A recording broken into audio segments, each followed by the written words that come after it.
माता की वंदे। આજે 79માં સ્વાતંત્ર્ય પર્વ નિમિત્તે લોંગડી પ્રાથમિક શાળા પરિવાર વતી આપ સૌનું હાર્દિક સ્વાગત કરીએ છીએ। દર વર્ષે આપણો કાર્યક્રમ જે રીતે હોય છે એ રીતે ગામના સાથ સહકાર અને બાળકોની ઉપસ્થિતિમાં અને અમારા ભૂતપૂર્વ વિદ્યાર્થીઓ છે એમની પણ ઉપસ્થિતિમાં અમે સરસ મજાનો કાર્યક્રમ છે એ શરૂ કરવા જઈ રહ્યા છીએ। ત્યારે કોઈ પણ કાર્ય શરૂ કરીએ એ કાર્ય શરૂ કરતા પહેલાં આપણે દીપ પ્રાગટ્ય છે એના દ્વારા આપણે મા સરસ્વતીને વંદન કરી અને આપણો કાર્યક્રમ છે એ ખુલ્લો મૂકીએ અને આગળ ધપાવીએ। તો ગામ આગેવાનોમાંથી વડીલોને વિનંતી કે અહીંયા આવી સરપંચશ્રી ઉપસરપંચશ્રી અને ગામના મુખ્ય મહેમાનો છે તે અહીંયા આવશે અને દીપ પ્રાગટ્ય કરી અને આપણો કાર્યક્રમ છે એ ખુલ્લો મૂકશે। તો ગામ આગેવાનોને વિનંતી કે અહીંયા આવી અને દીપ પ્રાગટ્ય છે તે કરે।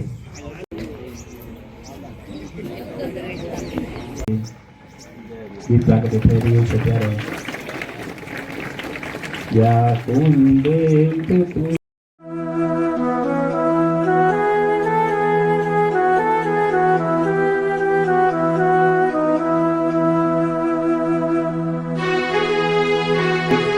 પ્રેડ કરી અને આપણા મુખ્ય અતિથિ છે એમના હસ્તે ધ્વજવંદન કરાવે।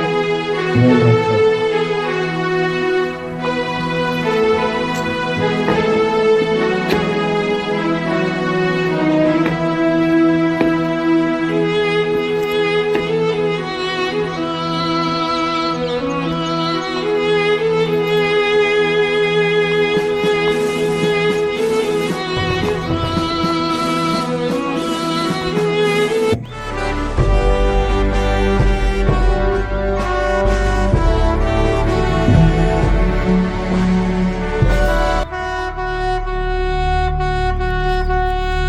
जैसे थे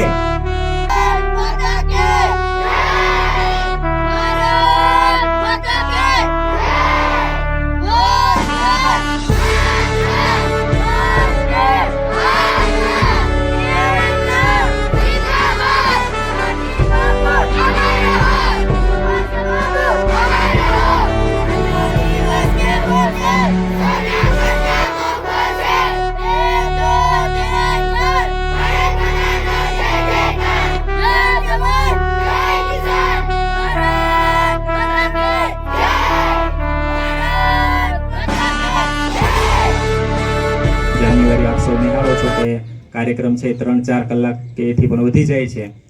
તો આ દિવસે આપણે કાર્યક્રમ છે એમાં ફક્ત 2 જ કૃતિ રાખેલી છે અને બીજા વક્તવ્ય છે અને ઇનામ વિતરણ કાર્યક્રમ છે અને ત્યારબાદ છે એ પ્રસાદી વિતરણ રાખેલું છે।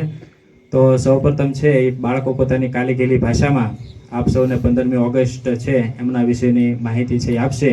તો સૌપ્રથમ હું રવિનાબેનને વિનંતી કરીશ કે અહીંયા આવી અને પોતાનું વક્તવ્ય રજૂ કરે।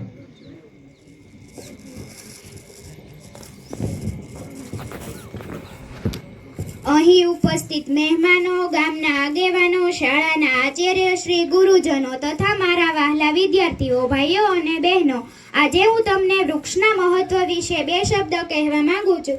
આપ સૌ શાંતિથી સાંભળો તેવી મારી નમ્ર વિનંતી। વૃક્ષો જીવનમાં ખૂબ જ ઉપયોગી છે। વૃક્ષો યુગો યુગોથી આપણા સાચા મિત્રો રહ્યા છે। વૃક્ષો આપણને મીઠા ફળ, શાકભાજી, ફૂલો તેમજ ઔષધિ આપે છે। વૃક્ષો વરસાદને લાવવામાં મહત્વનું કાર્ય કરે છે। વૃક્ષો વટેમાર્ગુ અને શાંતિ આપે છે, તેમને શીતળ છાયો આપે છે। વૃક્ષની છાયામાં પશુ પક્ષીઓ પણ રાહતનો વિસામો લે છે। પરંતુ આધુનિક યુગમાં આંધળા અનુકરણને અનુસરીને આપને ક્યારેય ફર્નિચર, મકાનો, કારખાના, રેલમાર્ગ, રસ્તા વગેરેના નિર્માણ માટે વૃક્ષોનું મહત્વ ઓછું સમજી તેમને કાપવાની ભૂલ કરેલી, જેથી આપણને આજે અનેક સમસ્યાનો સામનો કરવો પડે છે, જેવી કે ધરતી પર હવા, પાણી અને અવાજનું પ્રદૂષણ, જમીનનું ધોવાણ થવાથી જમીનની ફળદ્રુપતા ઓછી થવાથી લીલા શાકભાજી અને અનાજના ઉત્પાદનમાં ઘટાડો, ધરતી પરથી જંગલો કપાઈ જતા જંગલી પશુ પક્ષીઓની સંખ્યામાં ખૂબ જ ઘટાડો જોવા મળ્યો છે। પરંતુ સમય જતાં બધાને પોતાની ભૂલ હવે સમજાય છે। આદરણીય ગ્રામજનો, શાળાના શિક્ષકગણ તથા વાલા વિદ્યાર્થી ભાઈઓ બહેનો, આજે હું તમને બેટી બચાવો બેટી પઢાઓ વિશે બે શબ્દ કહેવા માંગુ છું.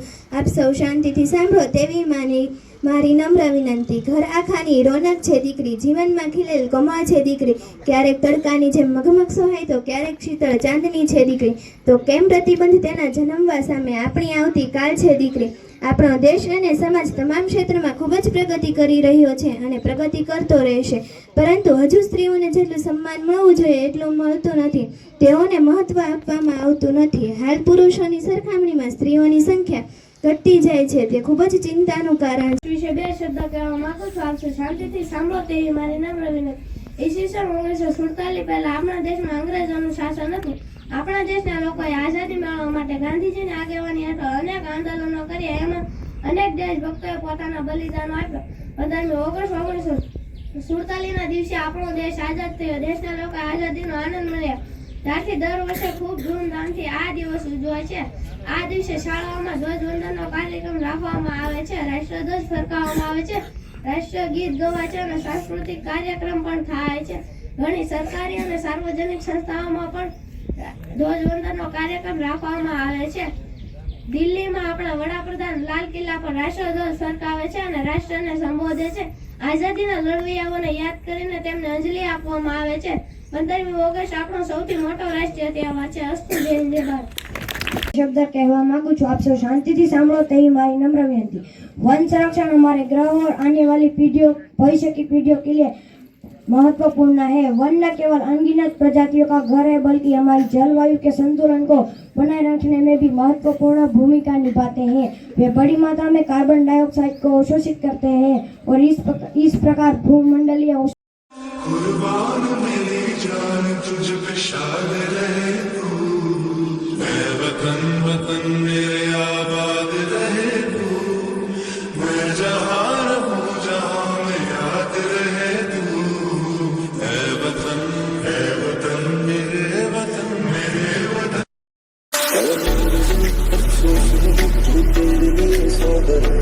महफूज रहे तेरी आन से चाहे जान में ये रहे न रहे. मेरी ज़मीन महबूब मेरी मेरी नस नस में तेरा इश्क बहे. फीका न पड़े कभी रंग तेरा जिस्मों से निकल के खून कहे. वे मैं तू तेरा દૂધ જે છે અભિનય છે એ આપની સમક્ષ ઘણી વાર રજૂ કર્યો અને આપણી